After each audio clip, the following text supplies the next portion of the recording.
Hello, what's up mga idol? Good afternoon po sa inyong lahat.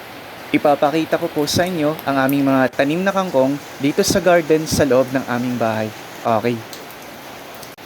Okay mga idol, umuulan dito sa amin kaya na-refresh ulit ang aming mga tanim na kangkong dito sa loob ng aming bahay. Okay.